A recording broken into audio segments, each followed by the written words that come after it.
The SAVE Act, or the Safeguard American Voter Eligibility Act, is a proposed federal law that would require proof of U.S. citizenship to vote in federal elections. Supporters say it will make voting more secure, but others believe it will disenfranchise eligible voters. Let's learn more about the SAVE Act from Deborah Cronmiller, the executive director of the League of Women Voters of Wisconsin. Thank you so much for being with us to explain this act. This is not a good piece of legislation if you're an advocate of everyone being able to access the ballot. This is a suppression piece of legislation, in our opinion.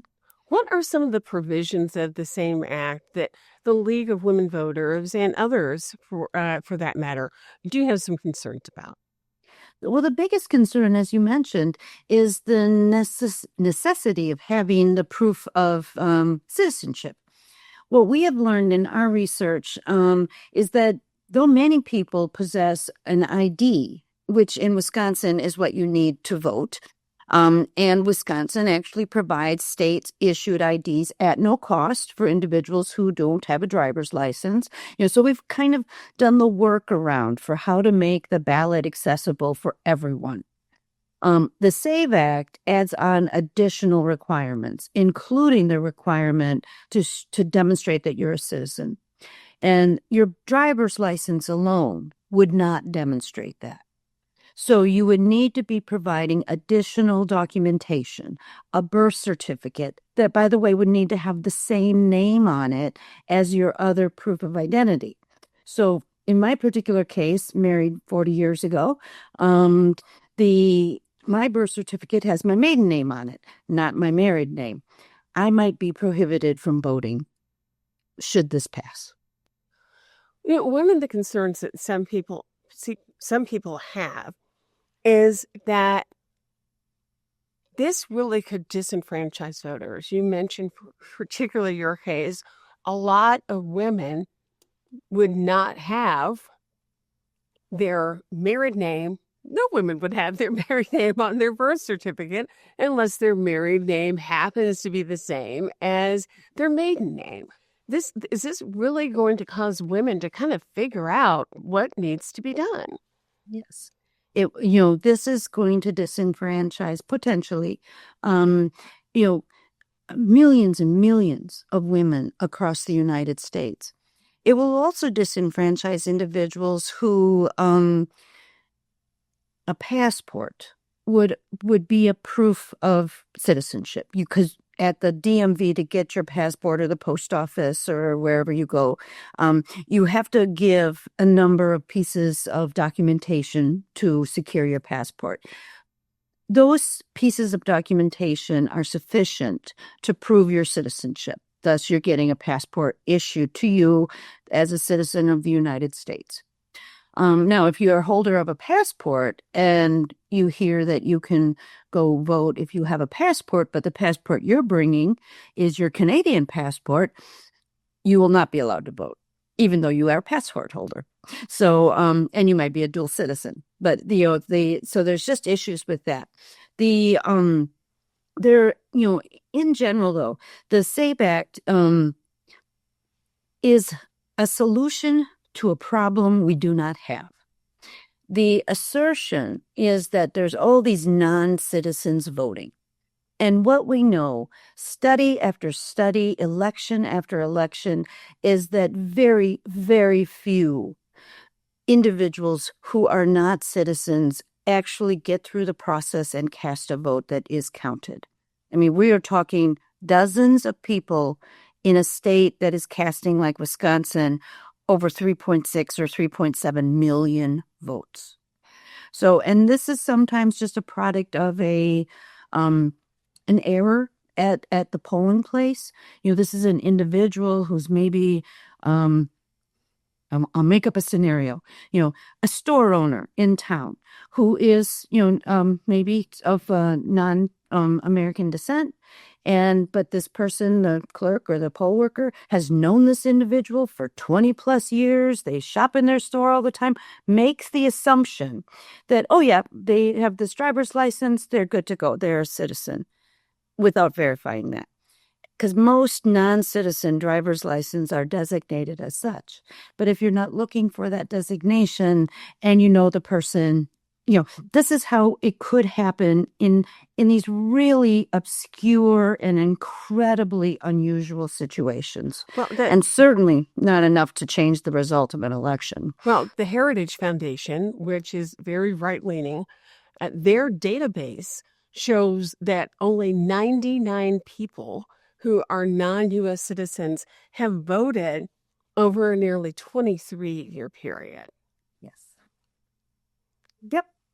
So creating a piece of legislation that has the potential to disenfranchise millions and millions of people who don't have the proof of citizenship documentation that, I guess our Congress just believed everybody would have ready access to, is solving the problem of 99 people over, 20 plus years of elections casting a ballot. So it's, in its premise, it's almost ridiculous. And there's no way for an organization like the League of Women Voters, who has been advocating for access to the ballot for everyone who's eligible to vote, it's just as so overtly an attempt to stop people from voting. How will this work in cases where there is a federal election and a local election? We really don't have any cases of federal elections being held on their own. There's a local election attached to it. What are people going to do if they have the necessary ID to be able to vote in a local election, but they don't have it to vote for the federal portion of the election that's on a ballot? More chaos ensues. What our clerks are telling us is that this could be not only a law that would prohibit some people from accessing a ballot in general terms, but it may require clerks to have both a federal ballot and a state ballot, which will increase printing costs, which will increase administrative issues, at the polling place. The clerks are just, no, don't do this to us. That kind of reaction. And with the passage in Wisconsin of a constitutional amendment in the 24 cycle that prohibits municipalities from accepting money that's not government money to administer their elections, the second set of ballots that would need to be printed, the additional poll workers that would need to be trained and paid to be in the polling place to deal with this additional administrative work. Where is that resource coming from? We have not seen a federal government or the state government in Wisconsin, for that matter, say out loud, oh, yes, we'll give you all the money you need to run your elections well and fair. One of the things that, of course, as you mentioned, you have a passport. Okay, that's fine. If you need a birth certificate and you don't have one, if you don't have a passport or it's not up to date, you're going to have to pay to get those items so you can vote. Some civil rights groups have likened this need to purchase something to be able to vote as being very similar to the poll tax in the old Jim Crow South. Yes. And I think that's exactly what it is. And, in Wisconsin, if you were born in Wisconsin, you can go to your clerk in the county in which you were born, and at no cost, you could request a birth certificate, a duplicate. And let's assume it has the right name on it and all of that for purposes of what your name is now.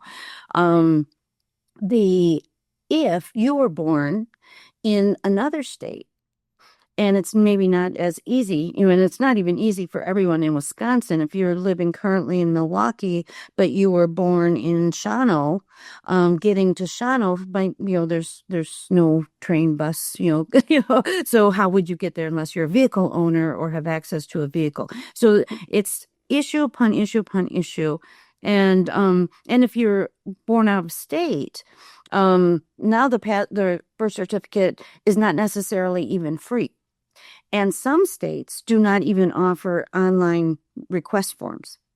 So even if you had the money to pay for the duplicate birth certificate and you had the time that you could wait for it to get delivered to you so you could get down to your DMV with it, the reality is you might not be able to access it without going to that state to contact the clerk in the county in which you were born.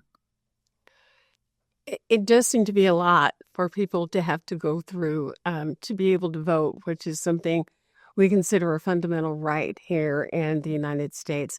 We will keep track of what happens with the SAVE Act. And Deborah, we hope we can have you back to let us know how things are going. Absolutely. Thank you so much. Thank you. We're right back.